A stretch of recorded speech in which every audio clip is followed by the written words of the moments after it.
We are recording and we are unmuted. Good morning, everyone. Welcome to the Policy Committee meeting of the Ulster County Transportation Council for June 27th. Welcome. Hope everybody's having a good summer. A little wet today, but we'll start with a roll call. Ryan? Thank you. I will name the municipality. If the voting member present could please state their name. Ulster County. Fine. City of Kingston. John Schulteis. Town of Saugerties. On the line. Leanne Thornton. Thank you. Town of Ulster. John Marla. New York State Department of Transportation. Sandy Johnson. New York State Thruway Authority. Laura Ripley. Thank you, Laura. Village of Saugerties.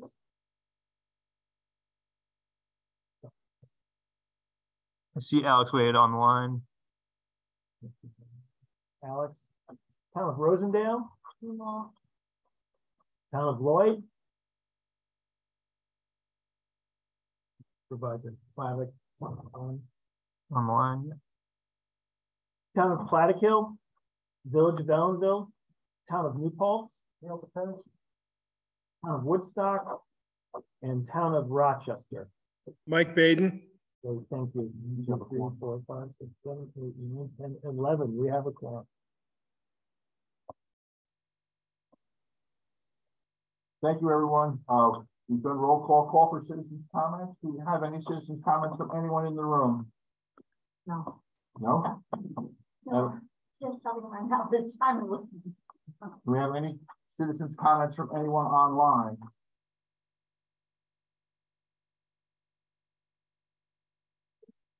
Hearing none. Approval of the April 25th, 2023 Policy Committee meeting summary. Do I have a motion for discussion purposes? So moved. Mr. Morrow, do I have a second? Yeah, second, Mike Baden. Mr. Baden. I have Mr. Morrow, Mr. Baden for the second. Any discussion? Any opposed online?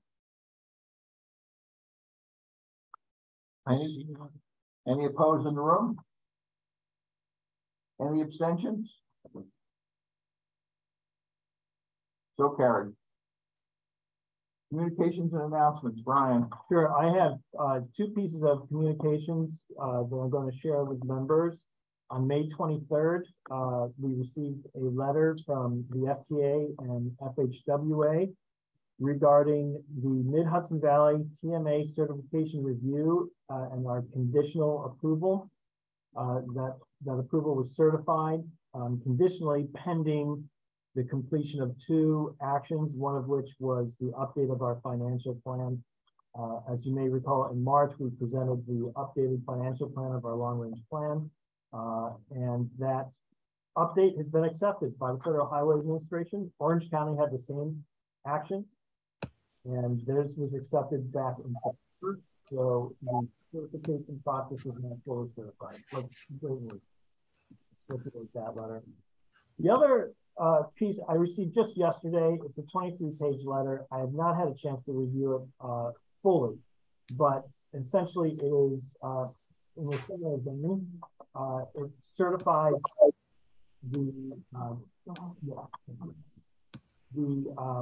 all of the transportation improvement programs passed by the 14 metropolitan planning organizations in New York State, as well as the New York State Transportation Improvement Program, have been certified by the Federal Highway and Federal Transit Administrations. There's some interesting findings about that review and some recommendations to MPOs and the state in the 23-page addendum. So we'll be reviewing those. And I know New York State DOT will with the Planning Bureau and at Central Office at Albany to see how we can improve that update process. So I will circulate that piece as well. That's all the correspondence I have at this time. I should note that there is discussion, rumor, that there may be a call for transportation alternatives project coming out later this summer or in the early fall. That's a federal discretionary aid program to provide funding for alternative forms of transportation. That's something we'll be on the lookout for if that call is eventually released. And then the other really exciting announcement is, you may have heard in the news the other day, the city of Kingston is the recipient of a federal transportation award from the RAISE program, which the acronym escapes me at the moment, but they received $21.7 million. It's the single largest grant that the city has ever received. It certainly is one of the largest grants that federal aid grants we've received in this region in some time. And that is to provide complete streets improvements to the downtown Rondout area in the city. Ron, do you know whether we have to program that on the tip? We should, and it'll be interesting to see what the code is for RAISE funds, the abbreviation. That's a new federal fund source that we've never programmed. And that's still 80%? I believe so, yeah. That's a significant local share. But that will be a transformative project for downtown. Congratulations, John, and to you and your staff.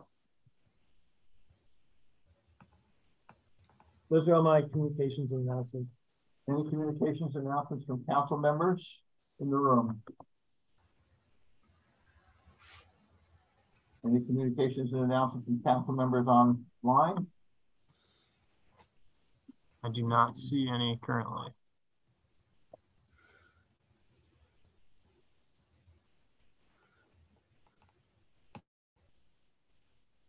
Here. Item 5, new business. A, resolution 2304, allocation of previously unallocated Federal Transit Administration FDA section 5307 formula funds for regional transit projects. Have a motion for discussion purposes. Mr. Chaz, do I have a second? Second. Mr. Morrow. I have a motion in the section. Brian, discussion? Yes, thank you. The Mid-Hudson Valley Transportation Management Area maintains a balance of unused 5307 transit funds that are to be used for transit needs throughout the region. The balance presently is $8.7 million. So this resolution 23-4 will allow Ulster County Area Transit to use $500,000 balance toward the purchase of bus shelters to be used throughout Ulster County. If approved, and all three MPOs, Dutchess, Orange, and Ulster need to approve this resolution. If approved by all three, that would bring the balance of unallocated funds down to $8.2 million, just over. There's a full description of the project on the page 4, which also includes the 20% local match would be required for the use of 5307 funds. And I believe this has been approved by the Dutchess County Transportation Council, and I would expect it to be approved by Orange County as well. Thank you, Brian. Any discussion in the room? Is that number written correctly on the agenda? It's $0.5. Yes, I'm sorry. What's not correct is I don't have the label. It should say million. 500,000. 500,000. There should be a million after that. I apologize. How it appears on the tip, John. Yeah, no, it's just on the agenda. Somebody's gonna read the agenda 5 years from now and not refer back and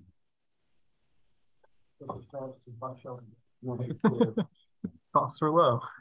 Any comments or discussion online? I see Laura has her hand raised. Hi, thank you. We did have, I mean, I haven't really had a chance to read through this and, you know, digest it, but we had substantial discussion on it in Public Works in Ulster County. And when the funding was allocated, and originally it was $250,000, but we did a budget modification for $500,000, and most of this we were assured would go towards the actual bus shelters.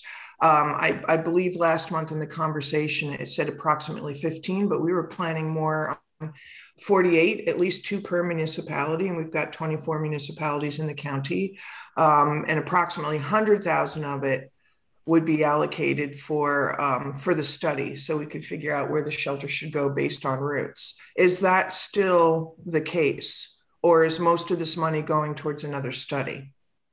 The understanding from the Transportation Council awarding the funds was that it was for funding directly related to actual structures themselves.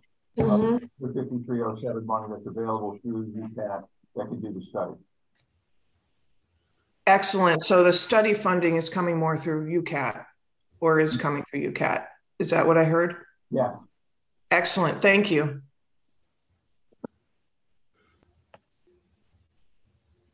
Any other questions or comments online? Hearing none. Any opposed online? Any opposed in the room? Any abstentions online? Any abstentions in the room? So carried. Thank you. Thank you. All right. That takes care of the required actions. And now we come to our favorite part of the meeting for all the new members that have joined us because of the turnover that occurs every 2 years in June, where we replace some of the members by other members in terms of the sister communities. We always like to give them what we call MPO 101, which is an overview of the transportation planning process. For those of you that have been here for a while, you're probably familiar with it, but it never hurts to get a refresher course on what the responsibilities of the Transportation Council is, how we're formed, how it works, and what our and what your responsibility as a member is. Thank you. Brian? That's right. Thanks, Dennis, and welcome back to our 2-year members who were off for the past 2 years. It's great to have a fresh field of members back at the table. So I'm going to run through a lot of these relatively quickly, but I think it's still valuable for us to all reorient ourselves, and as well as to get some feedback from members as well, because we do this stuff every day, Dave, Dennis, and myself. And it just becomes second nature to us. But some of this is really arcane and process-oriented material. And I think it's valuable to receive some feedback from our members if there's need for further clarification, because we take a lot of this for granted. But we also, I wanted to include just some key highlights as well regarding where you can find materials and information. So if you go to the next slide, Dave. I think most everyone is familiar with our website, and you can start to click through this, David, some animation. Website URL is found there. I would say 99% of the materials that we review are going to be on this website somewhere. And I should also note that we are now very much underway with a full website update. So we will be having a full redo of the website with a new appearance and new organization. All the content would be the same, but it should be much easier to navigate going forward, and the URL will remain the same as well. So some of the things that we can find when we visit is if you need to add a new proxy or a community member to the mailing list, you just have to click on that second bullet. It's always there up front and center. Fill out a very brief form, and then you'll get a confirmation notice, and that's how you can get added to our automatic distribution list. And at a minimum, you can receive meeting notification and updates from our MailChimp account. But you can also check other boxes to include updates on issues of concern like transit or bike ped issues or safety issues. There's also, you should note that all of our meetings are recorded, and we do maintain a YouTube channel. So if you miss a meeting, or if there's a piece of content that you want to go back and review or share with someone, you could just check out the YouTube channel. Those meetings are published in a few hours of the meeting completion. Right, Dave? Meeting information. We hold all of our meetings on the 4th Tuesday of every month at 10 a.m. unless otherwise notified. Sometimes there's a conflict. We try not to change that, meeting slot because we want to make sure it's not in conflict with the other two MPOs in the Hudson Valley. But if you're wondering how to log in, if you are running late and you got to get on, find the link or something like that or the agenda, you just go to the web page, go to meeting information, and click through. All the meeting materials are always posted there. Operating procedures are there as well. Go ahead and click through. That detail all the rules regarding voting members and public procedures are detailed in the operating procedures, which are probably due for an update at some point in the very near future. I think in the next 2 years, we should do at least a review and decide if there are any items that need updating. Annual reports. There's only 1 or 2 annual reports listed there. The next one is scheduled to be approved this summer. The annual report is a really detailed report that provides information on all the activities that staff have worked on, down to the dollar level. So it's all of our consultant work, all of our training that we may have received, expenses, everything is in there. So if you want to know what we're up to, the annual reports are very useful. And then finally, the funding opportunities link. We used to try to keep this updated on a regular basis, but there weren't many funding opportunities. We would forget to update it. People would forget about it. There are 2 links that go to funding opportunities at the USDOT. Since the bipartisan infrastructure law was passed, they have updated links that have new funding opportunities, notices of funding opportunities, webinars. Everything is updated weekly by the USDOT. So those links can be found through that way. And then, of course, our studies. If you need to find information on an ongoing study or past studies, it's all right there. And the major reports are there as well. So that's just an overview of the website. I also should note, let me get this fun. We have been meeting remotely as a policy board. We're unique in that we're not subjected to New York State open meetings law because we're a federal entity. So we have taken the viewpoint interpretation that we can allow our members to vote remotely if necessary. Unfortunately, the flip side of that is we have noticed that attendance at in-person policy board meetings has steadily declined over time. So we would like to consider trying to move back to voting in person when we reach, I think, in the fall. We haven't landed or solidified a policy regarding remote voting, but it's something I think we need to consider. And we've talked about already at the table. I think if we maybe allow a little bit of lenience and flexibility, if you are unable to attend the meeting and have a legitimate excuse, we can allow remote voting. But otherwise, we really would like people for policy board meetings, especially, to show up in person because it creates a much more dynamic and interesting environment and better discussions as well. Also, we don't have the best setup. I have to admit, Dave works really hard to get the setup that we have, but without dynamic cameras in the room, it's difficult, I think, to follow some of the meetings and some of the audio. All right, so who are we? Why are we here? New York State Association of Metropolitan Planning Organizations has created this map.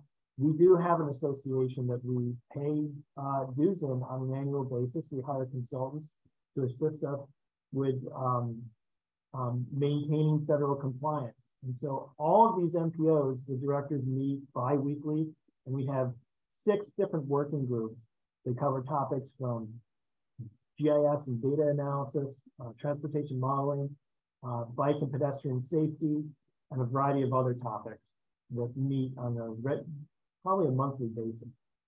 UCTC, I should note, is now the smallest MPO in New York State from a population perspective. Geographically, we have a large area, but we are one of the smallest now since 2020. Yes, so who are we? We're the designated MPO for Ulster County. We were established in 2003. MPOs are a requirement of any urbanized area of 50,000 people or more. And during the Census 2020, the Census Bureau changed its methodology for designated urbanized areas. which actually cut us pretty close. We almost didn't make it. I think we were over by what, 83 people or 200 and some. 200 and some people. That's way too close. 254, as I recall. And that's because the geographic boundaries changed. Portions of Saugerties and New Paltz and elsewhere were cut out. So we just barely made it up this time. MPOs are established as a forum for establishing transportation policies, planning, and decision-making, and something that's called, and it has been called since the 1960s, the 3C planning process: continuing, cooperative, and comprehensive. So MPOs started after during, I think the first MPO started around 1963, and there was massive investment through the Eisenhower interstate system and the subsequent Federal Transportation Act, but there wasn't enough planning. So Congress decided that I think we need to have some sort of method and process for planning how these funds are going to be spent. And that's when the first MPOs in the largest metro areas were created. And then in 1973, that rule was expanded to include any urbanized area of 50,000 or more. So today in the United States, census 2020, we have 420 metropolitan planning organizations operational in the United States, 14 in the United States. And one of the driving factors behind this, and one of the reasons I think that there are 3 MPOs that exist within the Mid-Hudson area, is the ability to give local people an opportunity to speak to the transportation planning process and their needs, to give local decision makers the voice at the table rather than larger regional voices. That's right. And that I think has been a really effective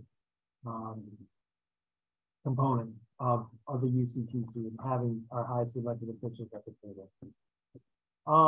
So in terms of staff, you're looking at it, it's Dennis's, we have him as part-time staff, and we can also draw upon other members of the planning department if they have a specific interest or skill set that they can lend. We can bring them in and get reimbursed for their time working for the MPO on a specific project.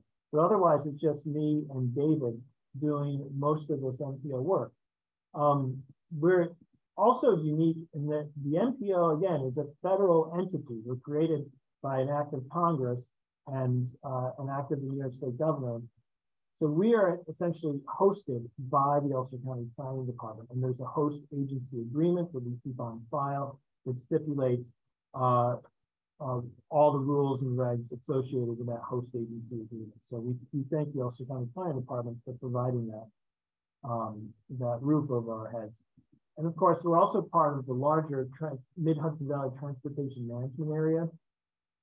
Another rule of Congress is that when you have an urbanized area of 200,000 or more, you're required to have a transportation management area.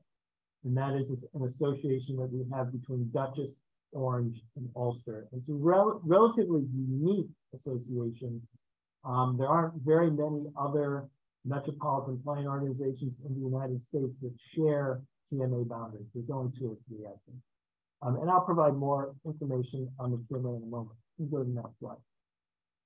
We have 6 permanent voting members, as I think most of you are aware. As we go through the roster, the Ulster County Executive or their designee, City of Kingston, and it's the highest elected official is outlined in the operating procedures, that the highest elected official is the voting member or their designee to voting proxy. Town of Saugerties, Town of Ulster, and then our New York State Thruway Authority and New York State DOT or their appointees.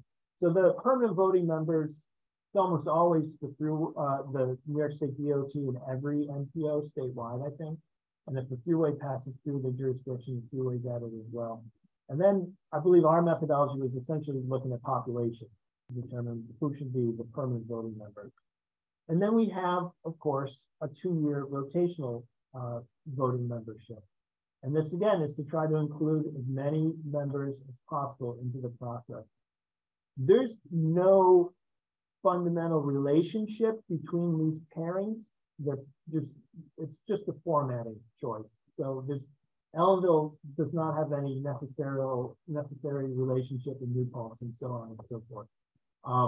But every 2 years, the voting membership changes among our mid-sized municipalities.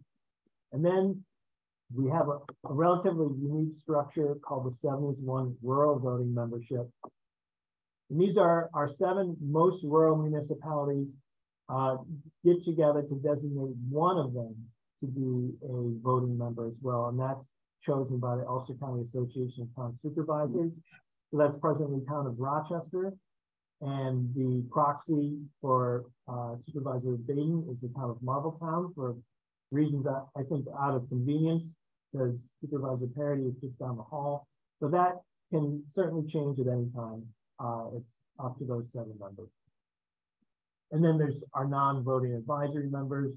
While we don't very often see these individuals at the table, I can assure you we're in very close contact with these agencies and on a regular basis. The FHWA, we have several liaisons that work out of the central office of DOT in Albany, and we're constantly working with them and meeting with them. Same for FTA.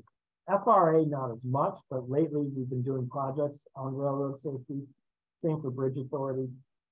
We meet with them as needed. So certainly, again, the NPO is the forum for having discussions on transportation-related issues.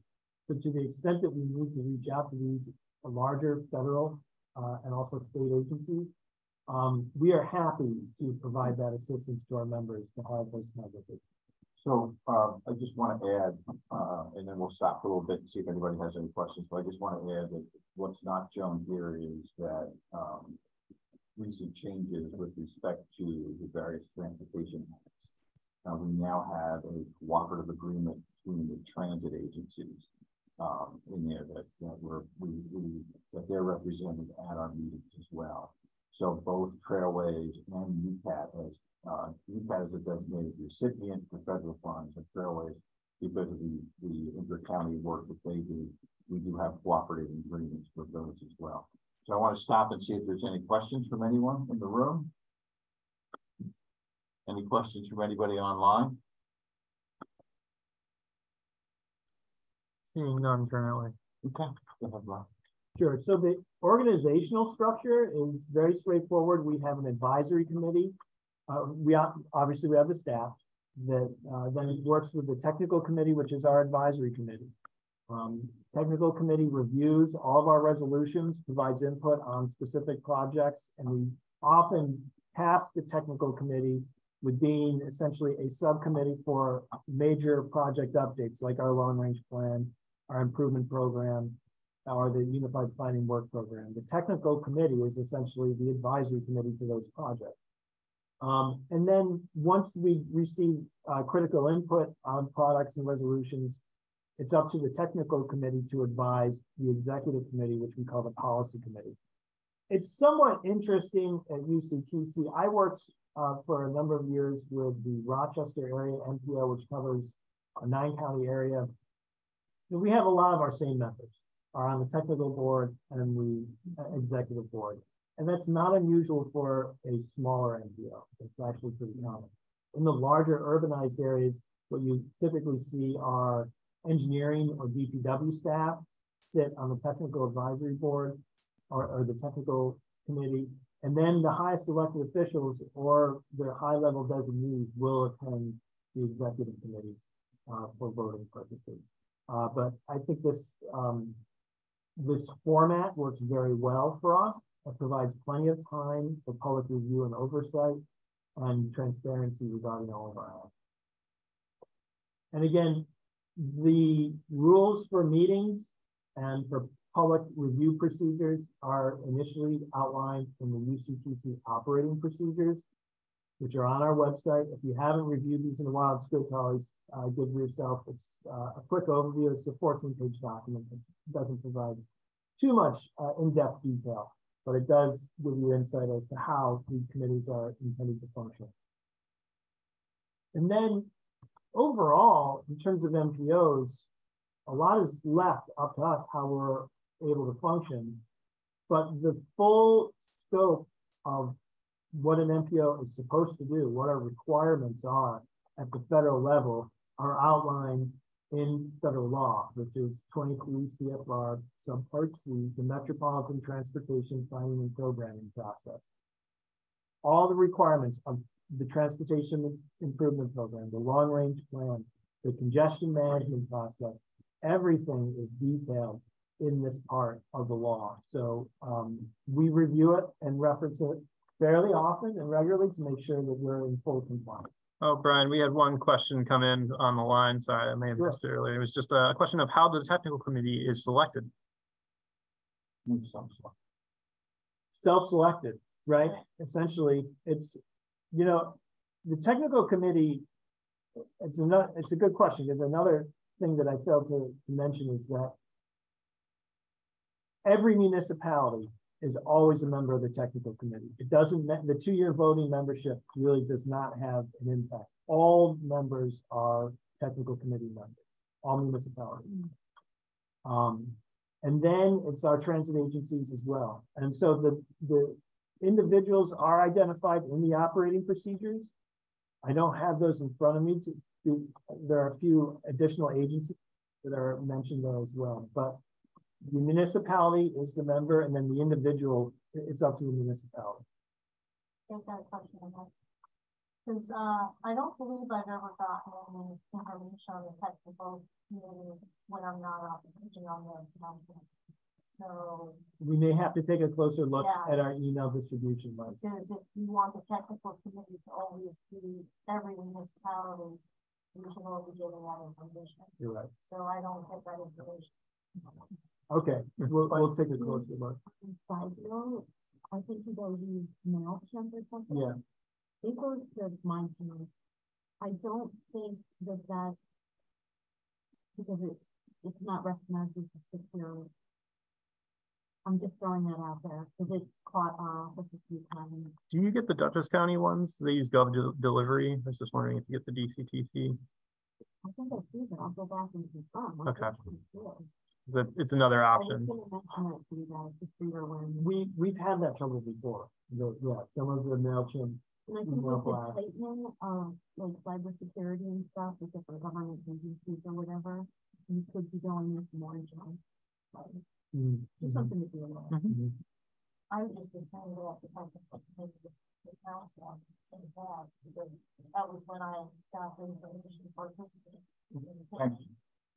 Thanks, Supervisor. That's a good check. We'll make sure that we get those out there. Right. Lower council members. Neil, did you have a comment? So the technical committee, and it's been a while for me too. So the voting members are the same people who are like every 2 years. But everyone can be on the technical committee, but you only vote if you're. That's correct. So that's probably why you don't go as often. You didn't get the technical stuff when you're off. I still do. I still get. Like I think I signed up earlier, like you said. So I get all the emails. You should be getting it. When I send it to all prior members as well. I'll take a look on our end to make sure you're getting it. Yeah. Generally, the email list, on my end, so the email list goes out to the entire email package. So the supervisors are on. If you're on one, it should be on the entire email package. because I started getting stuff again just now. Okay. Yeah.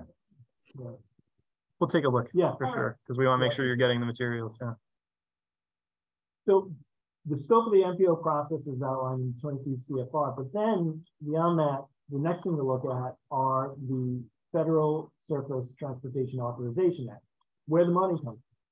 This really starts to guide where the country's priorities in terms of surface transportation are going to be, and it's dictated by Congress, of course, roughly every 5 years. So here's just a history of the recent Surface Transportation Authorization Act, and each one has grown in funding year after year. You can go to the next slide. I see there's a couple of hands raised in online. Maybe we'll take a moment to go through those. So I didn't catch the order that these came in. I see Mike has his camera on, so I'm just going to go with Mike first. Yeah, Dave, I just wanted to let you in. Apologies for not being in person. I'm just feeling a little under the weather today. But I, as the president of the Supervisor Association, anything you want to get to all the municipalities, if you send it directly to me with a request that I share it with the municipalities, I'm happy to do that. So at least for the short term, if you want to do that while you're still resolved, if everybody's on the list. Okay, thanks. Thanks, Mike. Yep, no problem.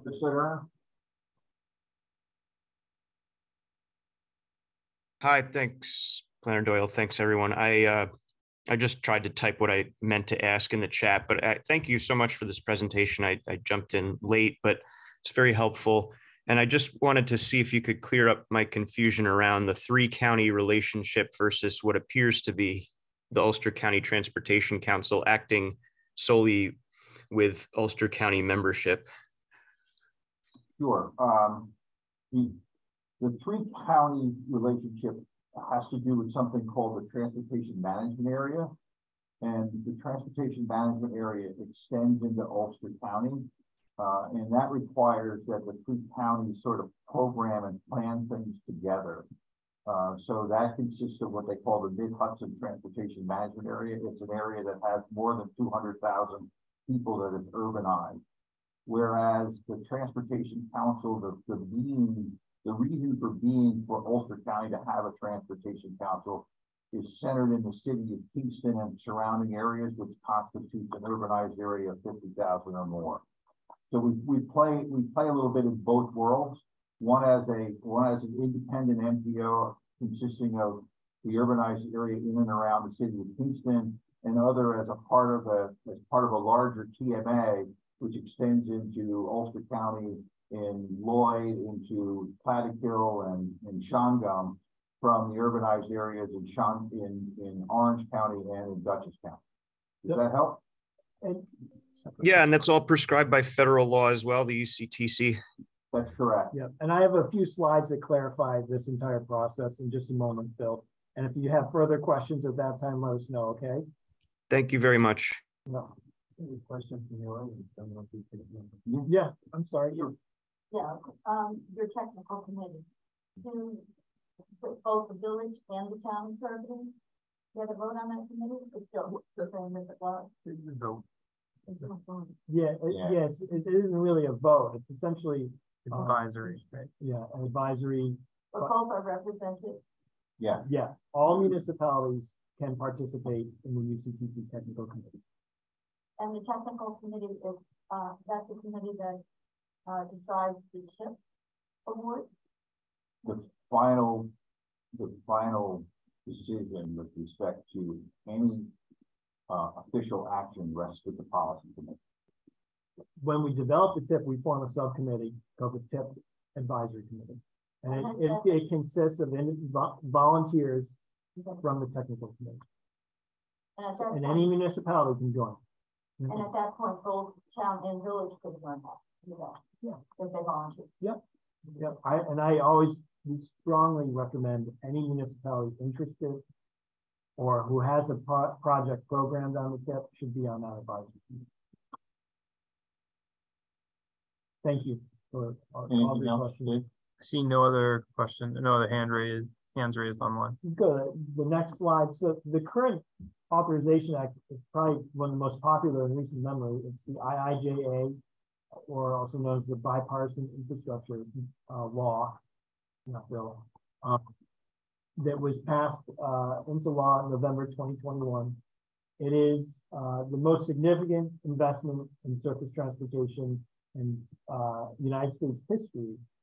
But it should be noted that the fiscal managers at the New York State DOT and at the Federal Association of Metropolitan Planning Organizations have all said that this is not enough money to maintain our current transportation system.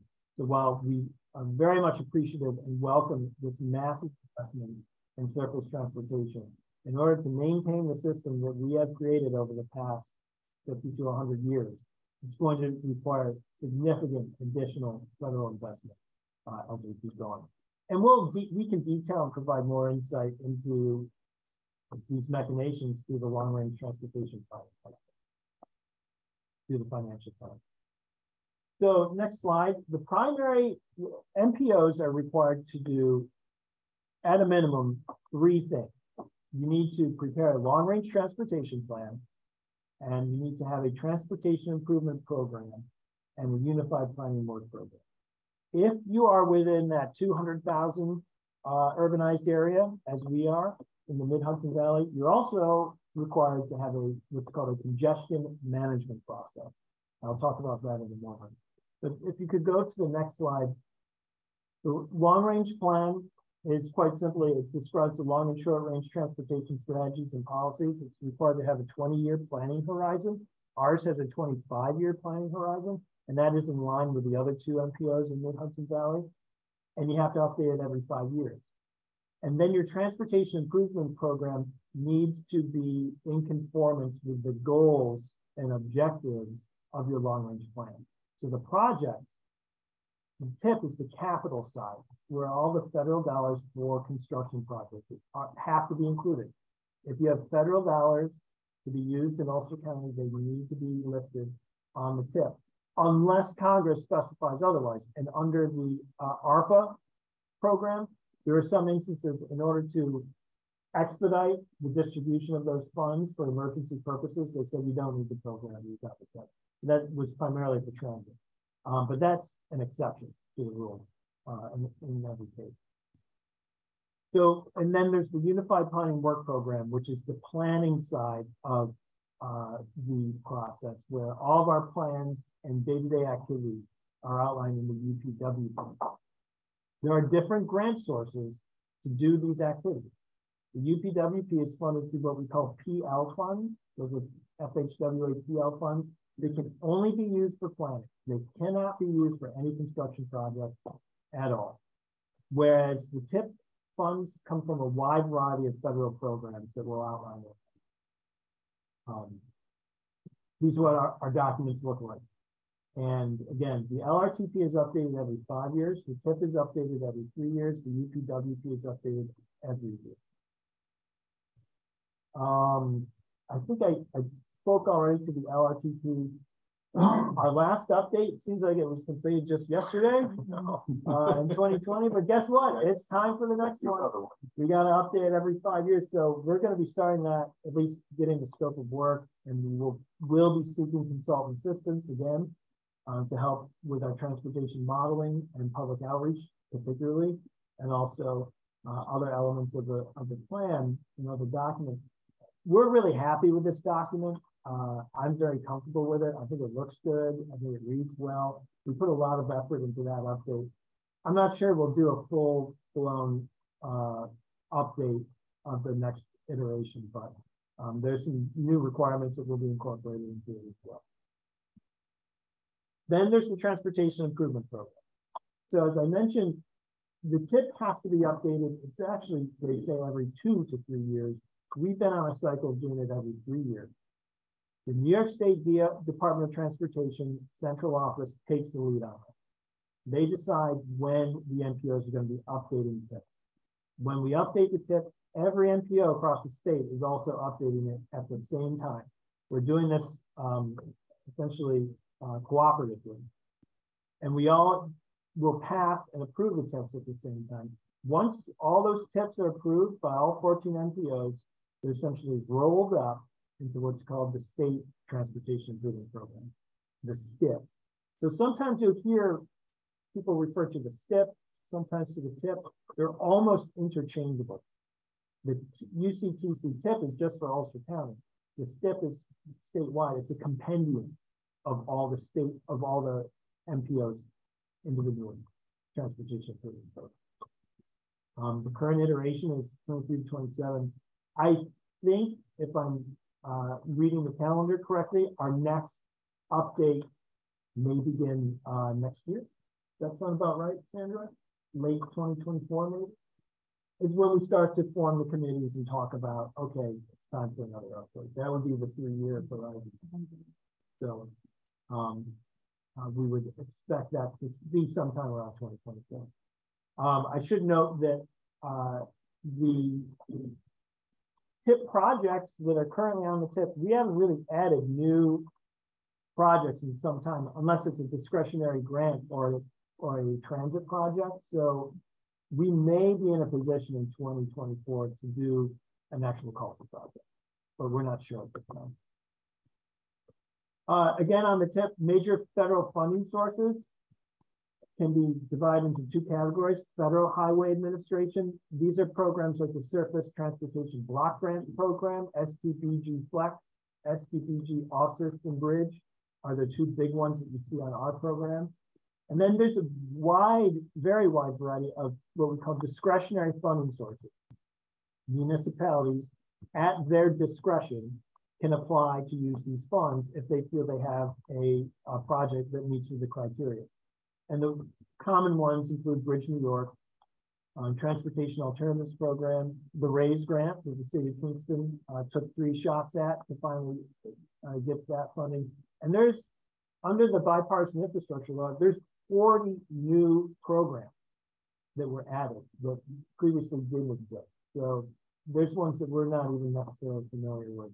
The Safe Streets for All is another one that we might see.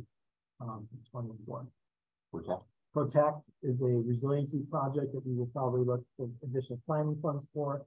I think some of our municipalities may fund capital projects too.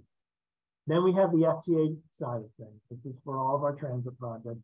These are by, you know, the rules are codified into law, and the sections of law is how we define the funding source. Section 5307 can go to any type of transit use, operations, preventive maintenance, and capital, although the cost shares are different.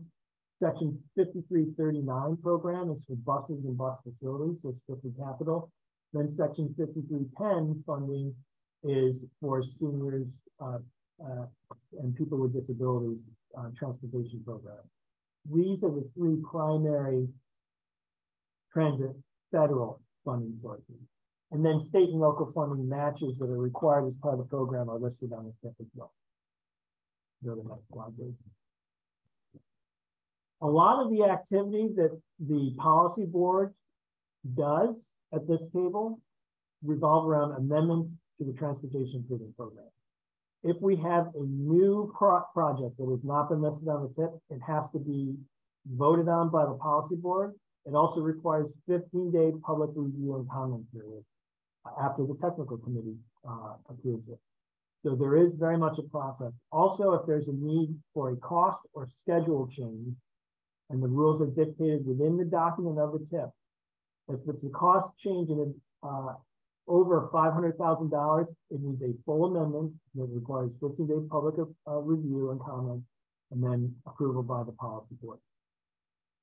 And all the other rules for making changes are outlined there.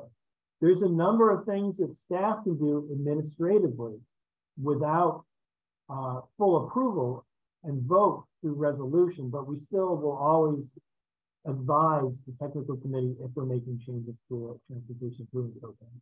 Next slide.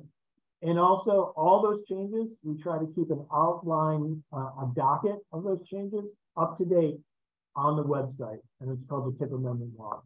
So as we're making those changes to the TIP, the log is kept up there because we don't want to constantly be amending the full document all the time, which is very cumbersome, but we do need a listing. And if you're a local sponsor with a locally sponsored project and you need the most up-to-date information on your project, that's just an email to me, Dave, or Dennis, and we will provide you an updated snapshot of what that looks like on the transportation improvement program. Yeah. Put out to the public. Mm-hmm. What source? Like, how do you put it out to the public? Sure, good question. So we advertise. We purchase printed advertisements of all these resolutions in Ulster Publishing. So that's Hudson Valley One, and we usually buy, I don't know what the size is, but it has it's printed. It's beyond just public notice. And then, right, and then the paper of record, we don't necessarily put a small public notice like a legal notice. We choose to purchase the ad. And then it's also blasted out to all of the regional newspapers and publishers in the region, and we keep a list. We have no control as to whether they're going to put it on the front page above a fold or even in the back. And that's one of the reasons why we choose to do a print purchase a print ad, excuse me, because we were submitting these to newspapers and they weren't getting published. And so we decided to take the extra step and make sure it's printed with all the standard information. It also goes to our entire mailing list as well. Exactly. And it's also one-on-one. Right, We actually don't have a Facebook page. Yeah. We correct. We will sometimes push things up through the Ulster County Executive's office. We think that they get the most amount of eyes through social media. So if we have a project announcement that we want to make, we'll bring it to the executive staff attention, and they will post it on their Facebook page through social media. Mm-hmm. On to the next slide, Dave.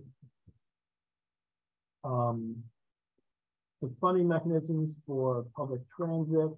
You can go on to the next one. So the other actions that we see at this table most frequently include funding for our public transit operator, UCAL.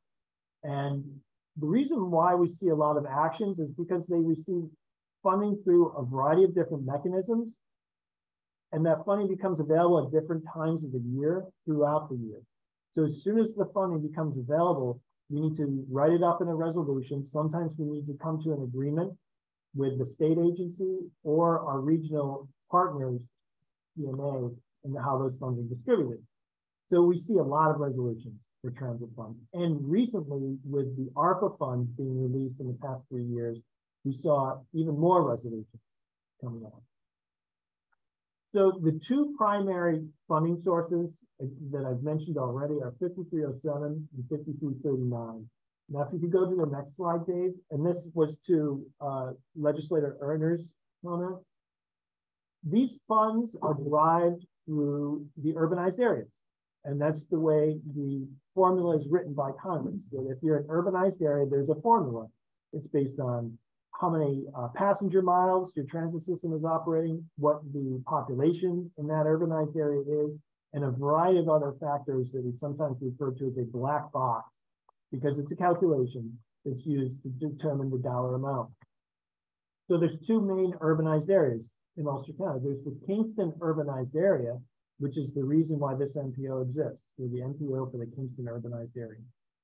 And then there's the Mid-Hudson Valley, or I'm sorry, UCA 89, Poughkeepsie, Newburgh, New York, New Jersey. It actually goes into Passaic County, New Jersey. And when we distribute TMA funds, we do have to have an agreement between all three MPOs, as well as the state of New Jersey, and how those funds are to be distributed.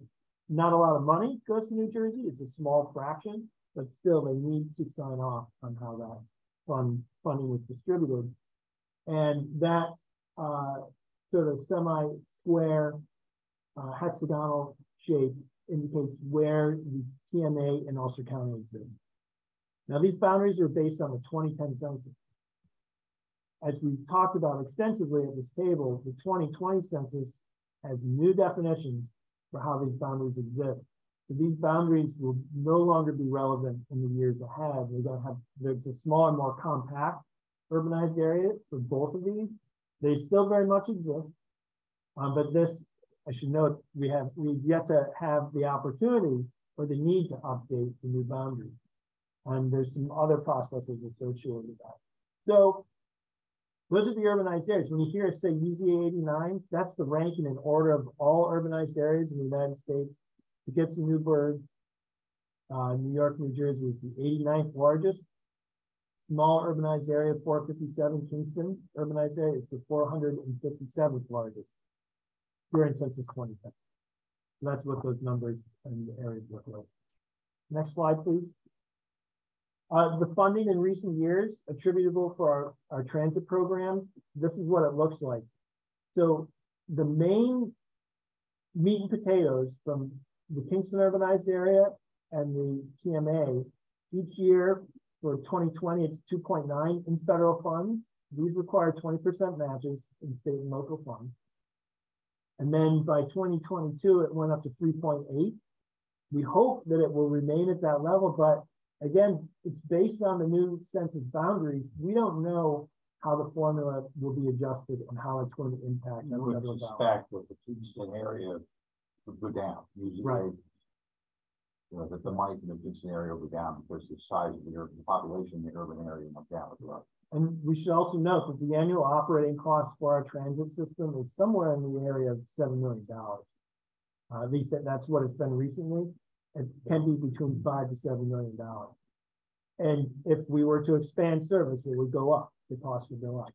I have a question from on the line from Phil. It says the Susan and UZA boundaries seem more jagged than gerrymandered legislative districts. Who determines these boundaries and how so? Those boundaries are determined by formula at the census level. We do a smoothing process here at the MPO to create a FHWA urbanized area boundary, which is then used a little bit more for transportation planning purposes. But the census defined boundary is used for the funding allocation. Based on census tracts. Based on, yes. Census tracts and census blocks. So they're looking at population density and, skips and jumps for population centers. Right. There's a variety of factors. They do invite planners from across the country to participate and to comment on that process if they make revisions to it. And we did submit a comment, the MPO did, when they were proposing revisions that we knew would have a negative effect on this MPO. And that letter was shared several years ago. So it's really a high level geography. If you knew any geography majors in college, this is what some of them end up doing, is defining urbanized areas. There's one follow-up question from Emily Flynn. When will you know how the 2020 census will be applied? So we do have the 2020 census urbanized areas, but those are which essentially show that the population for the Kingston urbanized area is still over 50,000. So UCTC will continue to exist. The process for smoothing those boundaries into the FHWA urbanized area boundary, it will be starting very shortly. We're supposed to have a meeting with New York State DOT going over the process of smoothing them in the next 2 weeks when I'll be out. But and we go through there and adjust those, and that has implications for your functional classification of roadways and what funding you're eligible for. So over the course of this year and next, we'll start to see how those formulas will be affected in terms of our dollar allocations as well. But we're up to date on all of our distribution of FTA funds. We don't have any pending funds looming out there. Everything's been made available to UCAT at this time. Just to run through the process of how the FTA programs get distributed. So the rules, again, are outlined in the Federal Register, which is Infrastructure Investment and Jobs Act. Then Congress authorizes an annual appropriation in those rules and how the federal funds for various purposes can be used. And then they're apportioned in large blocks to the states. And then New York State DOT allocates funding to metropolitan planning organizations and also to TMA and also to rural areas. Rural areas get funding for transit as well. That rural funding is not really addressed through the MPO process. Then the MPO is responsible for distributing those funds to designated recipients. In Ulster County, we have one designated recipient, and that is Ulster County, because it is the sole operator of a public transit operator, UCAT. And that's how the process works. So keep going to the next slide. Transit projects, bus purchases, capital improvements, facilities, they're at the discretion of the operator. I mean, the MPO can certainly have a discussion, but we don't dictate how those funds are to be used. That comes down to UCAT and Ulster County government.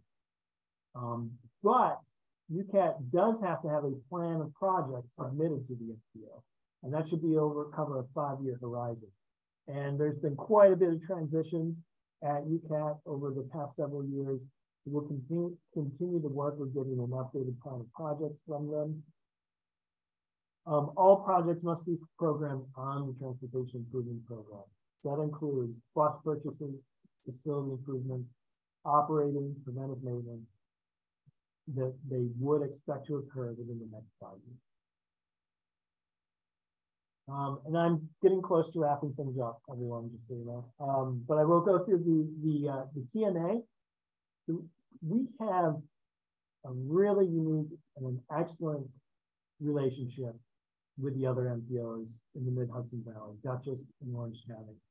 They have much larger, well, not much larger, but they do have larger staff than Ulster County does, but we do a lot of the same thing. We're very collaborative and very collegial. And we work on a number of projects together. But you can go to our hub page, and there's a really good outline of some of the major initiatives that we do. You go to the next slide, Dave. But there's 3 primary focus areas. We're required by law to do a congestion management process. And that is essentially, it just takes a look at congested roads in the Mid-Hudson region. We rank them, we review the types of congestion that are occurring. I believe that has to occur roughly every 5 years as well to update that process.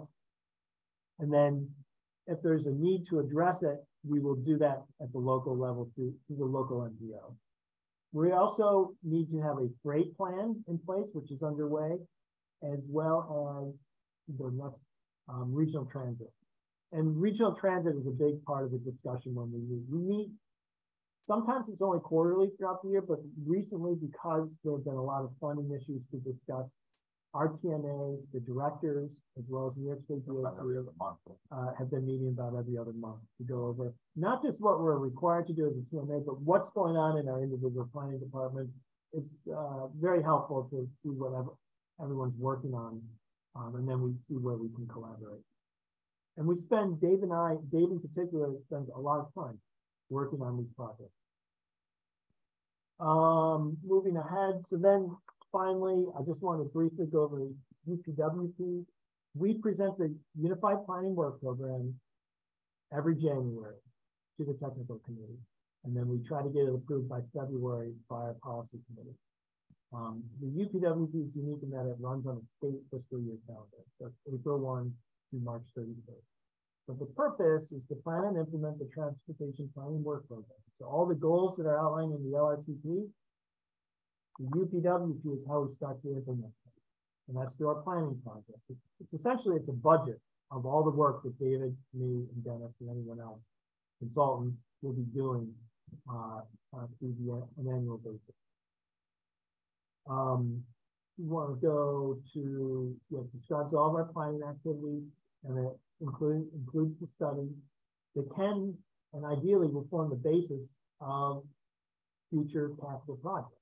If we outline recommended projects in our plans, we have something in our LRTP we call plans to projects, where we like to highlight this all was conceived originally through a corridor study, and that is the best mechanism to get federal funding to do an implementation project. It should generally follow that process. It doesn't have to, so that is the best method for getting federal funds.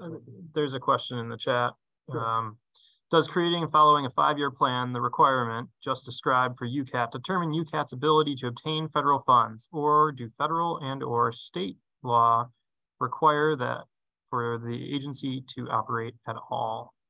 No, the agency, it's a requirement in the For the FTA use of federal funds. rules, for the use of federal funds should be programmed in a 5-year plan of project. So if they have funding, federal funds allocated to them, they should outline through the TIP how those funds are going to be used. And that, frankly, is something that UCAT needs to get caught up on. We don't have a full 5-year plan of projects from UCAT, and we haven't had in some time, and something we'll continue to remind UCAT that we would prefer that they provide it to us. And that would be shown through, we could include them through amendments on the TIP. Right now, it's essentially on a project by project basis. And it also looks at their fiscal need versus the funding available to them. So they have to be fiscally constrained. And one of the things that the Transportation Council did in terms of making, in terms of addressing its deficiency in the financial plan, was take a look at how the long-term needs for UCAT fit with the funding available. And there's significant significant shortfalls in the availability of federal funds, given UCAT's long-term capital needs. That's right. And there's significant backlog of federal funds that UCAT has available to them, close to $10 million, unprogrammed, that has already gone through the MPO approval process.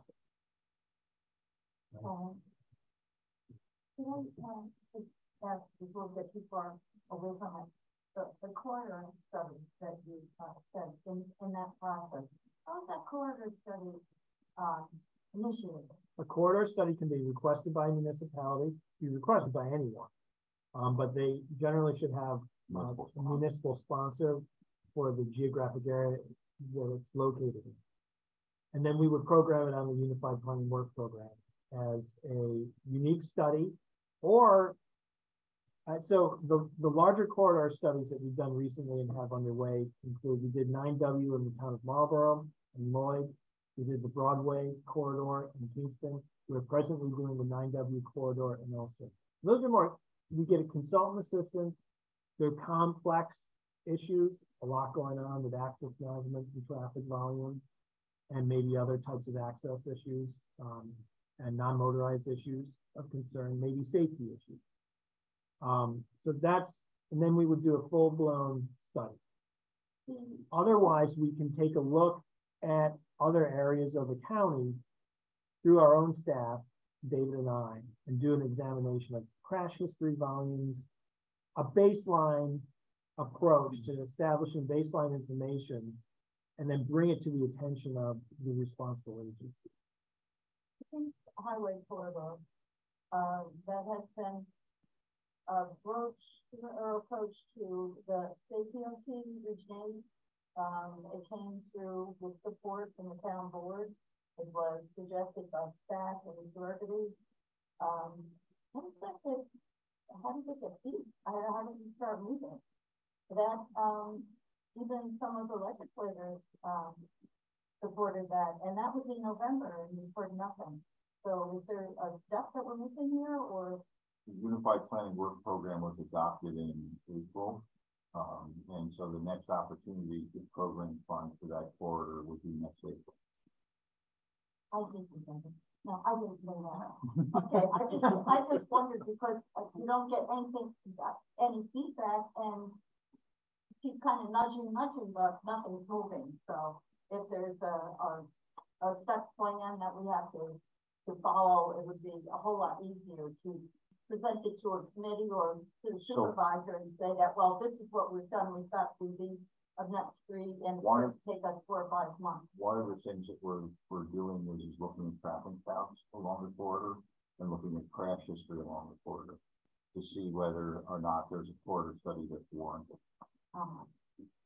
So that those traffic counts are programmed. They'll come in this fall. Crash history work will come in this fall as well.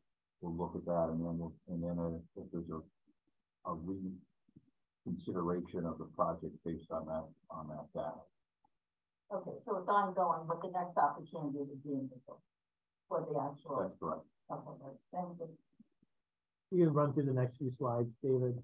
So the UPWP has detailed reports regarding the dollars available to us. We do have a backlog of funding as well, savings that we maintain. Hit the button. So this was our most recent UPWP. We estimated an expense of $373,000 of our PL funding. That was an estimate. It actually came in at $380,000, $388,000. That's pretty close. So we still have a backlog of savings of $857 roughly.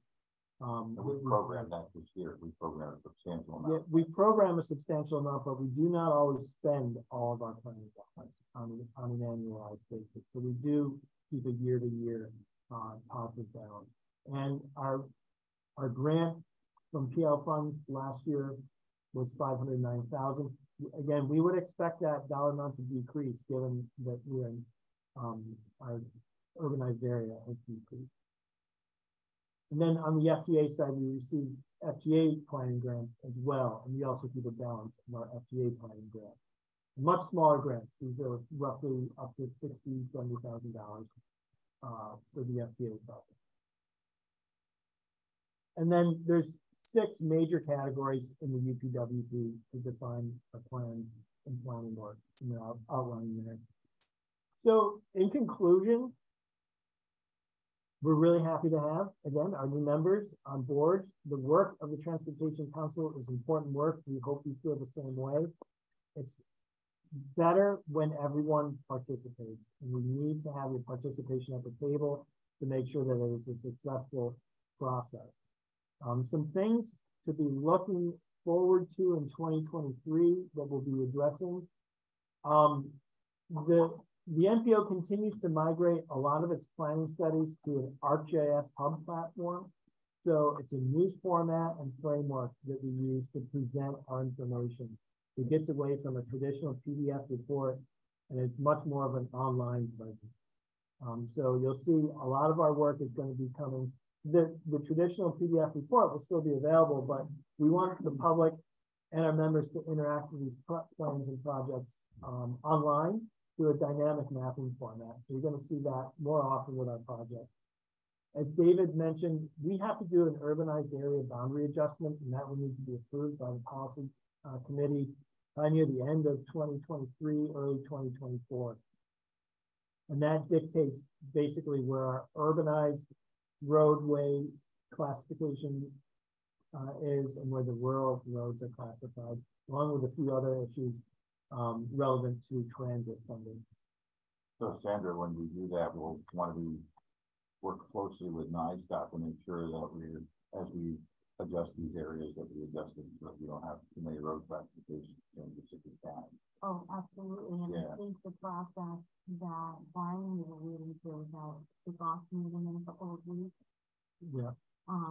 is meant to end us in that location where you can adopt something that we've all worked on that makes sense.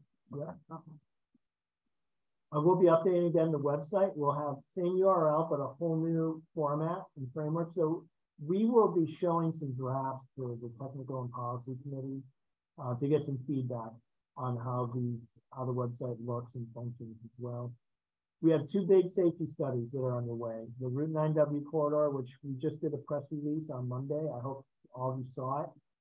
Go out through email. There's a survey that has been opened as well. There's plenty of ways to participate in the 9W study, and same for the Kingston Railroad Safety Crossing study. So those are very much underway. And then we have 2 big FTA planning studies. One is to do a human services transportation plan. This takes a look at all the human service agencies like RUPCO, ARC, and so forth, how they're providing transportation to citizens and clients in Ulster County, and how that can be coordinated and improved. We're required to do these updates every 5 years. And then we have a route optimization project, which is a very big undertaking in association with Ulster County Area Transit to see how we can improve system operations of UCAT for more effective operations throughout Ulster County. And we'll be looking at the LRTP update in 2024. 2 other important projects that are not listed here that we'll be providing updates on this year and into next. The New York State Department of Transportation will be updating its master plan for transportation, which is a major undertaking by DOT, first in some time. And it will also be updating a non-motorized plan beginning this year and into next. And there will be opportunity for public input.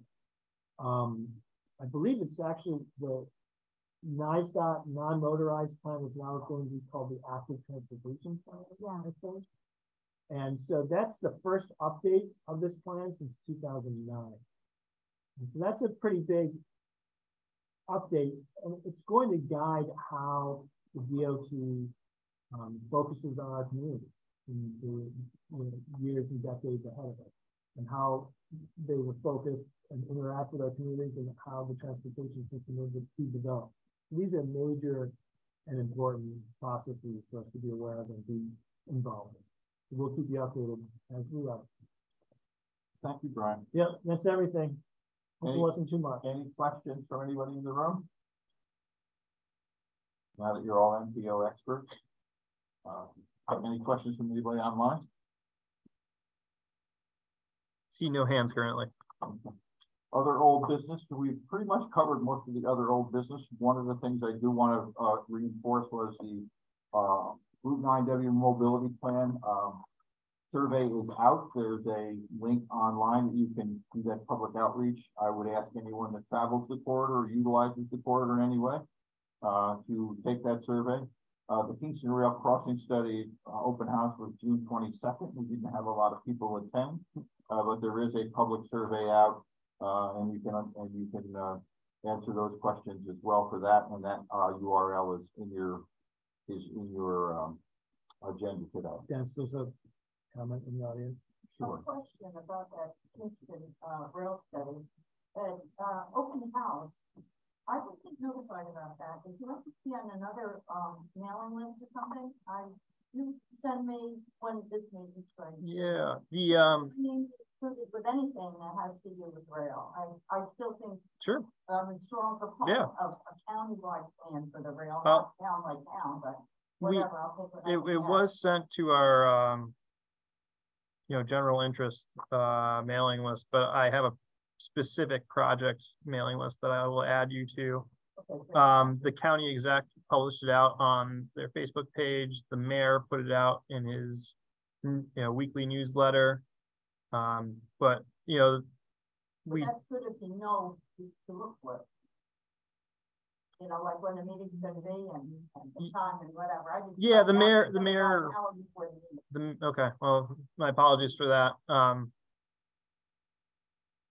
We will continue to add you on the, we will continue to, we'll add you to the distribution list. I was going to say that we do have a video recording that was made for the open house. This essentially was a listening session for the first one to get public input. So we have a video that was recorded and placed on loop. That video is available on the project website. Watch the video. Then we have a series of questions to follow up with a survey. Available on the website, like I said. Please take a look through, and that essentially is the materials that were covered at the public open house. So we'll be looking to continue to get feedback on that, but I will add you to the distribution list specific to the project. We should run that video after adjournment. I happily will do it. It's pretty sharp. It's pretty cool. If anybody wants to stay on the line, we'll run the video. It's a 2-minute video. So it's 2 minutes, so you can stay on the line. The other announcement is the Ulster County Traffic Safety Board. The next meeting is August 7th. And that's at 6 o'clock, and it's in the legislative chambers. And then finally, the tentative. That's tentative. That's tentative. Yeah. Okay. And then August. The meeting is tentative on August 7th. I don't have any quorum. Yeah. I don't have any agenda items at this time. Right. And then the technical committee will meet again. Again, that's a tentative meeting on July 25th, 2023, and that's again at 10 o'clock. And everybody, stay tuned. We're going to run a short video for you. All right. If anybody wants to leave, you certainly can. But it actually is a pretty decent video. So this is the project site. Hi everyone, my name is Steve Noble, and I'm the mayor here in the city of Kingston. The Ulster County Transportation Council is. We'll do it here so we can get full screen.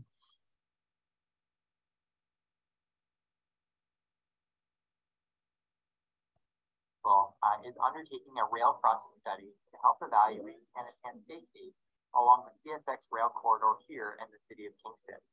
We are so excited to be able to get the public's input on the existing conditions and movement of people and vehicles across and alongside our tracks. The public outreach meetings intend to bring constituents and key stakeholders together to help understand how people interact within the corridor. Your presence and expertise will be invaluable to this conversation. The Ulster County Transportation Council is undertaking a rail crossing safety study to assess and improve safety along the regional West Shore Railroad corridor in the city of Kingston. The study will focus on assessing existing street crossings, crashes, and trespass incidents along the rail corridor while considering the impact of surrounding land uses. Rail corridors in urban areas are common in the U.S. The CSX rail corridor runs through the middle of the city of Kingston and provides for some challenges for residents and visitors who cross from west to east or vice versa. WSP, in association with SGB, was hired to review the rail corridor and evaluate specific areas of the corridor for ideas to improve the safety of crossing the rail corridor. Review of preliminary data and site evaluation indicated that at least 3 areas stand out as focus areas. The first is alongside the tracks in between Flatbush Avenue and Cemetery Drive. The second is the at-grade crossing at Vauxhall Avenue. And third, the area south of Broadway. The contributing factors in these 3 locations are very different. In consecutive field visits to the study area, trespassing was observed from the at-grade crossing with Cemetery Drive along the rail corridor to the at-grade crossing with Flatbush Avenue. There are known origins and destinations to the northwest of St. Mary's Cemetery that make this a desirable shortcut. As observed in the field, there is visible worn pedestrian paths located here. The at-grade crossing at Vauxhall Avenue is angled with 3 other streets feeding into the crossing. The configuration is confusing for vehicles, and pedestrians seem to cut the angle and cross the rail tracks away from the marked crossings. South of Broadway, there isn't a crossing, but high schoolers and others trespass along the rail line from neighborhoods west of the rail line to access the Kingston High School and YMCA, located east of the rail line. These pedestrians could use the protected grade-separated crossing at Broadway, but that would add several minutes to their journey. Some fencing was erected to manage this trespass activity, but the fence was quickly damaged to allow the activity to resume. As our study continues, additional areas will be evaluated and recommendations to improve safety will be provided to Ulster County Transportation Council. We strive to get input from the community to inform the study so that the recommendations provide effective and reasonable solutions to improve community safety along the rail corridor. So thank you for lending your time, your energy, and your commitment to being able to make sure that our corridor is as safe as possible.